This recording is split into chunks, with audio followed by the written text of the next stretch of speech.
우리 누가복음 여러분들이 아셨겠지만 누가복음 쭉 진행하고 있습니다. 우리 크리스마스 말씀으로 6번을 쭉 전했고 그 이어서 오늘 누가복음 2장 41절로 52절의 말씀을 같이 나누게 됩니다.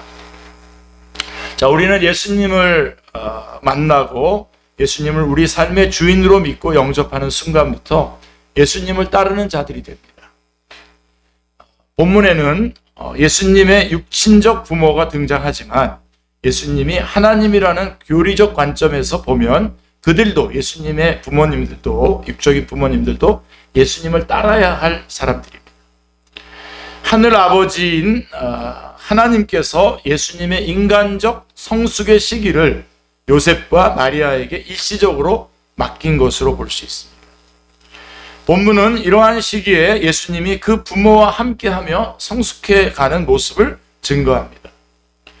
자, 이런 성숙의 마당이 바로 나사렛 땅이었습니다. 예수님은 공생애를 통해 나사렛 사람 혹은 나사렛 예수로 불리셨습니다. 히브리 사람들은 그리스도를 느츠림이라고 불렀죠. 그래서 본래 나사렛이라고 하는 단어는 히브리어 네체르와 관련이 있는 말인데 가지라고 하는 뜻을 가지고 있습니다. 가지. 그런데 이사야 선지자는 이사야 11장 1절에서 메시아의 출생을 예고하면서 이새의 줄기에서 한 싹이 나며 그 뿌리에서 한 가지가 나서 결실할 것이오라고 말씀하고 있습니다. 바로 이 가지인 네체르가 된 곳이 바로 나사렛입니다. 누가복음 2장 39절은 나사렛을 구세주의 본 동네라고 칭하고 있죠. 주의 율법을 따라 모든 일을 마치고 갈릴리로 돌아가 본 동네 나사렛에 이르니라 이렇게 돼 있어요. 본 동네 나사렛에 이르니라. 이 나사렛이 요셉과 마리아가 정혼하고 부부가 되어서 예수님을 키운 곳입니다. 오늘날 우리가 성지순례로 나사렛을 방문하면 마리아의 집터 위에 수테고지 교회라고 하는 교회가 있고요. 또 나란히 요셉의 집터 목공소가 있던 자리에 성 요셉 교회가 세워져 있습니다. 그리고 나사렛 시내의 시장 입구에는 천사 가브리엘을 기념하는 가브리엘 교회도 있고 거기에 마리아의 운물도 있습니다. 전승에 의하면 그 운물에서 마리아가 사용하는 운물이라고 합니다. 바로 이런 동네 나사렛에서 예수님은 소년기와 사춘기를 보내셨습니다. 그런데 본문은 이 나사렛에서 예수님이 성장하는 동안 예수님을 따르는 이들이 주목해야 될 두 가지 과제를 남겨주고 있습니다. 우리에게 제시하고 있습니다. 이것은 예수님을 따라갈 때에 예수님을 따라감에 있어서 두 가지 과제가 있다는 겁니다. 이 두 가지 과제란 뭐냐? 제일 첫 번째로 예수님을 잃어버리지 않아요. 우리가 예수님을 따라가는데 예수님을 잃어버리지 않아야 됩니다. 본문은 6월절을 맞아서 예수님의 가족이 함께 예루살렘으로 여행하는 이야기로 시작이 됩니다. 41절, 42절 말씀해 보시면 그의 부모가 해마다 6월절이 되면 예루살렘으로 가더니 예수께서 12살 되었을 때에 그들이 이 절기의 관례를 따라 올라갔다가 라고 이렇게 되어 있습니다. 노란 색깔로 강조해 주셨어요. 유대인들은 율법에 따라 1년에 3번 6월절, 오순절, 장막절 예루살렘에 올라가서 경배하는 것이 관례였습니다. 유대교도가 되려면 이렇게 돼야 됩니다. 관례였습니다. 그 중에서도 특별히 6월절은 가장 중요한 절기여서 이때에는 예루살렘의 그 통행 인구가 평소보다 한 3배 이상 늘어난다고 합니다. 그래서 한 10만 명이 넘는 인파가 북적거리기도 한다고 합니다. 그런데 이 시기에 예루살렘에 갔다가 예수님을 잃어버리는 사고가 발생한 거죠. 일종의 미아 사고가 난 겁니다. 자, 근데 도대체 그 이유가 뭡니까? 왜 잊어버렸습니까? 성경은 본문 44절에서 아주 흥미있는 원인을 말해주고 있습니다. 동행 중에 있는 줄로 생각하고 하루길을 간 후 친족과 아는 자 중에서 찾되 동행 중에 있는 줄로 생각하고 여러분 오늘 붙잡으셔야 될 여러분들 지금 긴장하시면서 붙잡으셔야 될 말씀입니다. 동행 중에 있는 줄로 생각하고 여기서 생각한다라고 하는 노미조라고 하는 말을 이제 최근의 역본들에서는 thinking, thought라고 하는 단어로 옮기고 있지만 킹 제임스 버전이나 뉴 아메리칸 스탠다드 바이블 같은 경우에는 supposing, supported라고 이렇게 supposed, supported가 아니라 supposed 그런 단어를 선택을 합니다. 그러니까 가정한다라고 하는 말, 그러니까 동행하고 있는 걸로 가정했다는 겁니다. 이 가정이 문제입니다. 사실을 확인해야 돼. 확인을 하지 않고 가정을 하는 겁니다. 오늘 여러분에게 지금 이 문제가 다 전도진 겁니다. 지금 여러분들 예수님을 따라가고 있는데 정말 예수님이 있습니까? 지금 여러분 같이 동행하고 있습니까? 자, 오늘 우리도 예수님처럼, 예수님의 부모처럼 예수님이 우리와 함께 계신 것을 확인하지 않은 채 가정만 하고 있는 것은 아닌지 모르겠습니다. 같이 가주시고 계시겠지? 내가 함께 하고 있겠지? 사실 예수님은 더 이상 우리와 함께 하고 있지 않은데도 말입니다. 그렇게 하고 있지도 않은데도 그렇게 가정을 하는 심각합니다. 자, 우리가 그분과의 동행을 상실한 것은 아닐까요? 만일 그렇다면 왜 그렇게 됐을까요? 왜 잃어버린 채로 또 그렇지만 같이 가고 있다고 가정을 하고 있을까요? 그분과의 동행보다 더 중요하게 생각되는 어떤 것들이 우리의 시선을 끌고 있기 때문에 아닐까요? 그것이 어떤 것인지 모르겠지만 예루살렘의 그 화려한 구경거리, 예수님의 부모들이 화려한 구경거리, 그 다음에 그 거대한 인파의 그 군중 심리가 우리의 관심을 돌려놓는 것은 아닐까요? 존 번연의 철로 역정에 보면 거기 허영의 도시가 나옵니다. 존 번연의 그 허영의 도시처럼 우리의 시선을 자극하는 육신의 정욕, 안목의 정욕, 이생의 자랑이 우리의 관심의 우선순위를 뒤집어 놓고 있는 거 아닐까요? 그렇기 때문에 예수님을 잃어버려 놓고선도 같이 가고 있다고 생각하고 있는 거 아닐까요? 자, 우리 새로운 해를 맞이하고 있고 새로운 인생, 아니 주님이 기뻐하시는 주님과의 동행을 우리가 갈망을 한다면 우리가 혹시 주님과의 동행을 잃어버린 것은 아닌지를 먼저 확인해야 할 것입니다. 이 신년 벽두에 우리 오늘 첫째 주 주님 앞에 예배드리는 이때에 내가 정말 주님과 동행하고 있는 걸 한번 확인하셔야 되지 않겠습니까?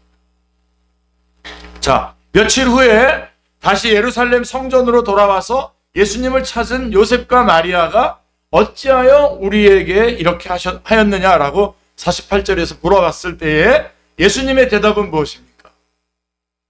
49절을 보시면 예수께서 이르시되 어찌하여 나를 찾으셨나이까? 내가 내 아버지 집에 있어야 할 줄을 알지 못하셨나이까? 자, 어디로 찾으러 가야 될까요? 예수님의 우선순위는 아버지의 집이었습니다. 아버지와의 교제였습니다. 우리와 같은 아멘이 여기서 나와야 됩니다. 예. 예수님의 우선순위가 아버지의 집, 아버지와의 교제라. 예수님을 따르는 우리의 우선순위도 아버지의 집에 거하는 것, 아버지와의 교제, 아버지와의 동행이기를 기도합니다. 주님의 이름으로 축원합니다. 그래서 우리 첫 번째 과제는 예수님이 진짜 내가 동행하고 있는가를 확인하셔야 되고요. 우리가 예수님을 따를 때에, 그 다음에 두 번째가 뭐냐면, 우리가 예수님을 따를 때의 두 번째 과제는 뭐냐면, 이 나사렛 동네에서 그런 삶의 모습을 통해서 우리에게 요구하는 과제가 뭐냐면, 예수님을 닮아가는 것입니다. 두 번째. 예수님을 닮아가는 것. 예. 그냥 의식 없이 예수님을 따라만 가는 것이 아니라 예수님의 발자취, 예수님의 전인적인 삶을 모방하는 것이죠. 예.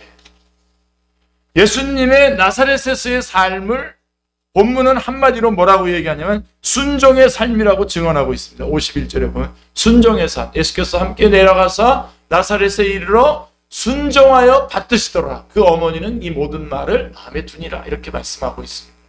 예, 예수님의 삶, 나사렛에서의 삶은 한마디로 순종의 삶이었습니다. 여기서 순종은 단지 부모에 대한 순종만이 아니라 부모를 통한 하나님께 대한 순종을 말씀하고 있는 것입니다. 그리고 이런 순종이 가져온 예수님의 전인적, 이렇게 순종의 삶을 통해서 예수님에게 전인적인 성숙의 모습이 드러나거든요. 그게 52절이에요. 순종을 통한 이런 성숙의 모습.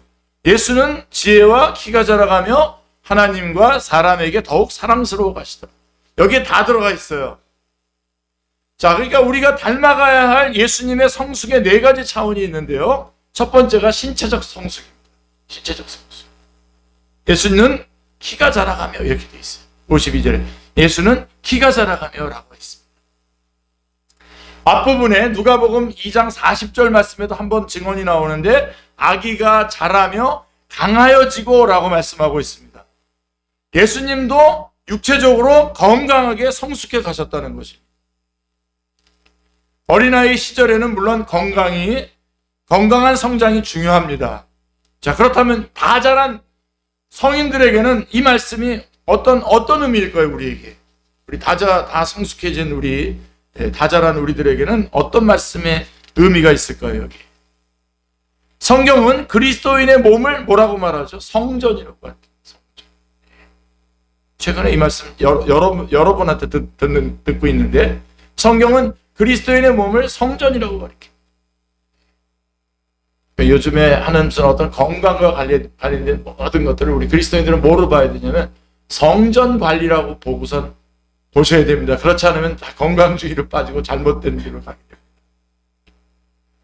건강관리는 성전관리입니다. 성전관리. 성경은 우리의 몸을 산제사로 드려 주의 뜻을 이루어드리기 위한 거룩한 도구가 되게 해야 한다고 가르치고 있습니다. 그리스도인들이 건강에 관심을 가져야 할 이유는 장수하고 만수무강하기 위해서가 아닙니다. 몸으로 하나님께 영광을 돌리기 위해서인 것입니다. 아멘.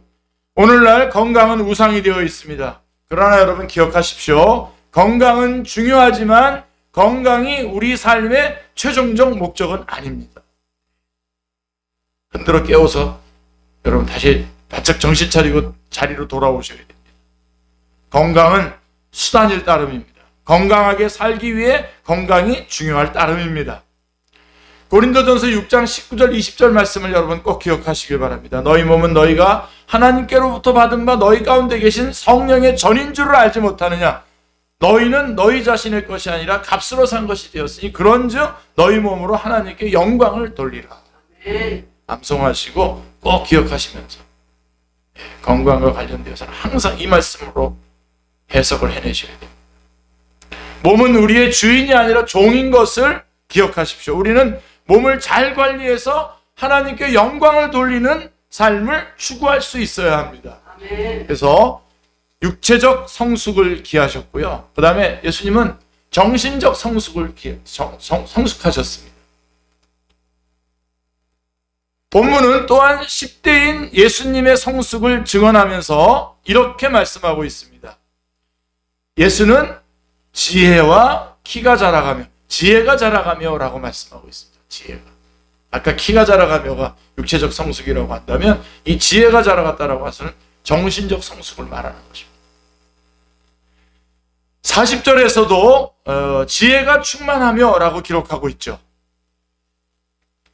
사람이 키와 신체는 자라는데 지성이 함께 자라지 못한다면 그것은 정상적인 성숙이 아닙니다.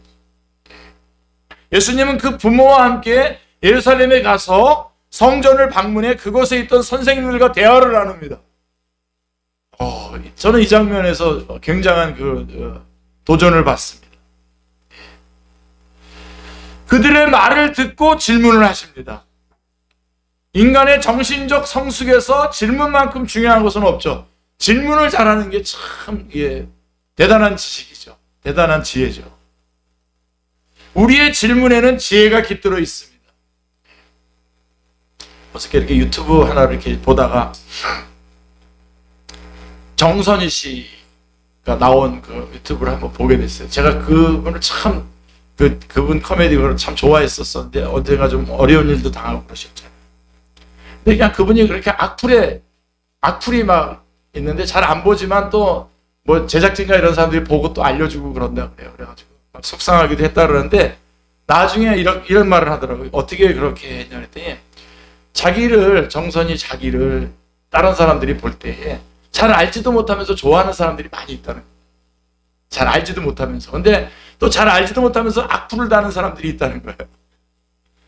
그래서 정선희 씨가 뭐라 하냐면 퉁쳤다고. 저도 가끔 악플이 많이 달리거든요. 네. 잘생겼잖아요. 그러니까 악플이 달리죠. 아니, 죄송합니다. 그건 농담입니다. 네. 퉁쳤다 그러는데 제가 눈물이 툭 나더라고요. 그러면서 딴 사람한테 또 퉁치라고. 사실은요, 하나님께서 우리 못된 대로 우리를 대하셨다면 아무것도 아니에요. 우리 다 죽었습니다. 그죠? 네. 예. 그래서 얼마나 지혜로워요. 그죠? 그럼 제가요, 제가 원고에 준비 안 한 것들이지만, 제일 속상한 사람이 뭐냐면 상대방이 위로를 해주는데 위로를 안 받는 사람이 있어요. 아주 고약한 사람입니다. 위로를 해주면 위로를 받아야죠. 그러니까 할 말이 많은데 그 말까지 하면 여기 안 되기 때문에 위로를 받으셔야 돼요. 그래서 이거는 제가 따로 한번 설교를 하려고 해요. 위로를 해줄 줄은 아는데 위로를 받으려고 하질 않아요. 위로를 받으셔야 됩니다. 위로를 받으셔야 돼요. 그 위로 받을 만큼 사실 하나님이 여러분에게 큰 위로를 주시는 거 아니에요. 위로는 하나님께서 주시는 거죠. 그죠? 모든 위로의 하나님이시잖아요. 고린도후서 1장에 보면. 그래서 받아들이셔야 돼요. 바로 이 지혜. 저는 이 부분, 정신적인 부분, 정신적인 성숙 참 중요하다고 생각합니다.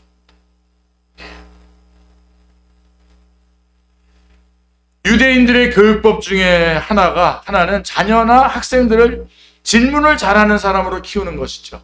그게 47절에 보십시오. 예수님께서 듣는 자가 다 그 지혜와 대답에 놀랍게 여기더라. 이렇게 말씀하고 있어요. 앞에 말씀에서 우리는 인간으로 오신 예수님의 정신적 성숙의 모습을 볼 수 있습니다. 말씀이 가르치는 지혜는 지식과 구별이 됩니다. 단순한 지식이나 정보는 지혜를 뜻하지 않습니다. 지혜는 지식이나 정보를 사용해서 바른 판단을 할 줄 아는 것입니다. 다시 말하면 지혜는 바른 판단력입니다. 현대 교육의 맹점은 지식이나 정보의 중요성은 가르치지만 지혜의 중요성은 가르치지 못하는 것입니다. 열심히 예배에 나오셔서 하나님 경배해야 돼요. 그게 지혜의 근원이잖아요. 예수님은 근데 그렇게 성숙해 가셨다. 지혜롭게. 우리와 다음 세대가 예수님처럼 거룩한 지혜 안에서 자라가기를 기도합니다. 그리고 거기 보면 예수님은 또 사회적으로 성숙하셨어요. 사회적. 본문은 또한 소년 예수님이 누가복음 2장 52절에 보면 사람에게 더욱 사랑스러워 가시더라. 사람에게.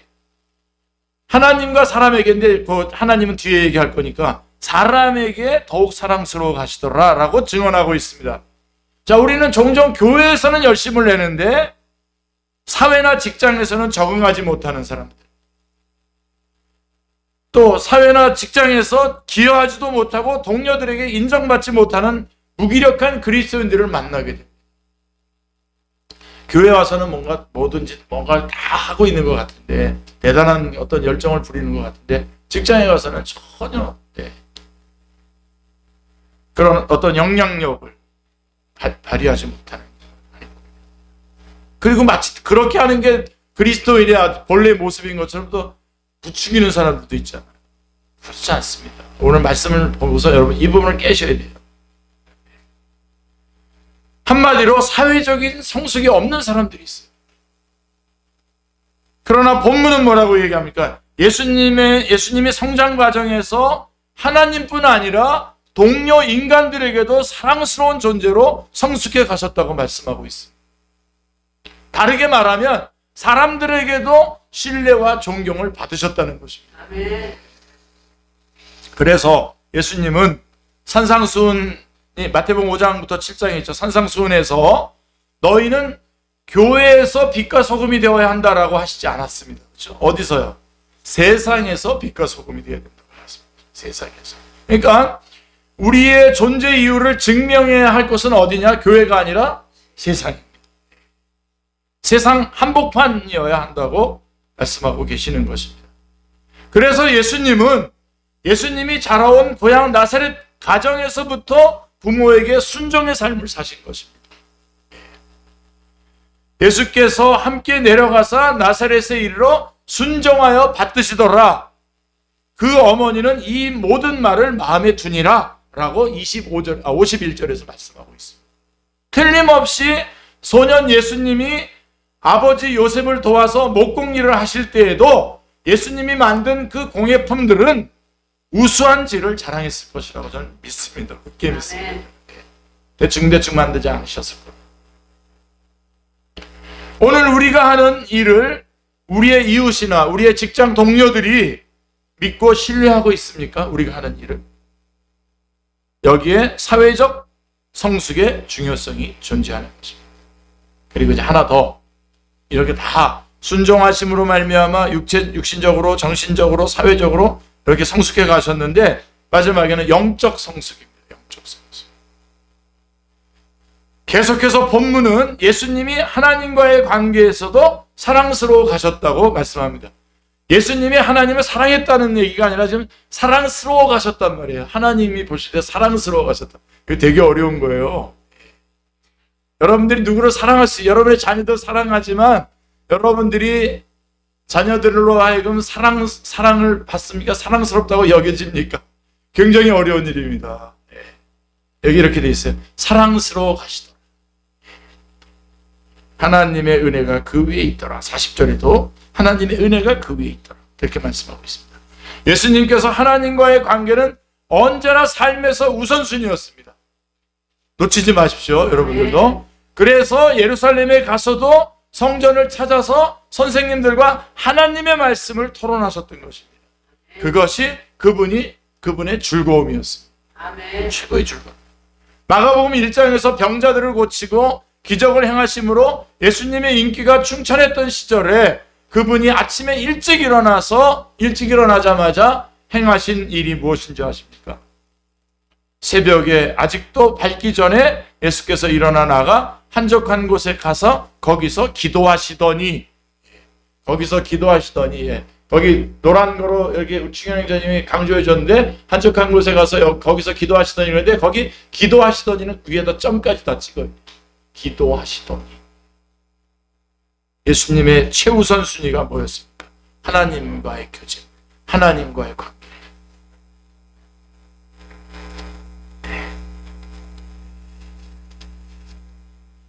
그래서 조용히 집중할 수 있는 곳을 찾아서 아버지 하나님과 교제하고 기도하는 일이 아침에 그 많은 인기 막 어떤 그런 것들이 집중되어 있을 때에 아침에 일어나서 또다시 그 인기 있는 자리로 달려나간 게 아니라 한적한 곳을 찾아서 하나님 앞에 기도하셨다.